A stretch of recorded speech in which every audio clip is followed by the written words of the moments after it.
د نارینه د انزال په هکله شپږ حیرانوونکي معلومات. سلام، ستړي مشئ، زموږ شبنم ګل چینل ته پخیر راغلی.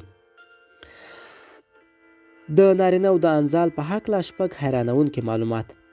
انزال چې څومره د ښځینه لپاره مهم دی، همدومره د نارینه لپاره هم مهم دی.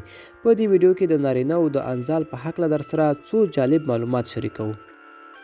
لومړی، د نارینه انزال دومره اوږد نه دی څومره چې نجونې فکر کوي. د ډیرو نارینه د انزال وخت د 5 او 15 ثانیو ترمنځ دی. دویم، د نارینه د شهوت حساس ټکي د دوی د جنسي غړي د سر لاندنی ځای دی. په ښځینه کې بیا دا ځای د کلیتوریوس برخه ده.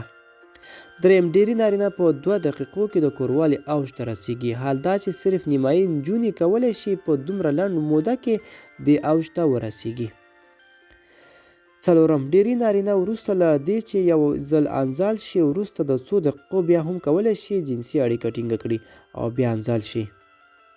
پنځم، د نارینه انزال په ډیره زیاته کچه د انډروفرین هورمون رامنځته کوي چې دا د سر درد لپاره تر ټولو قوي اغیز ښيي.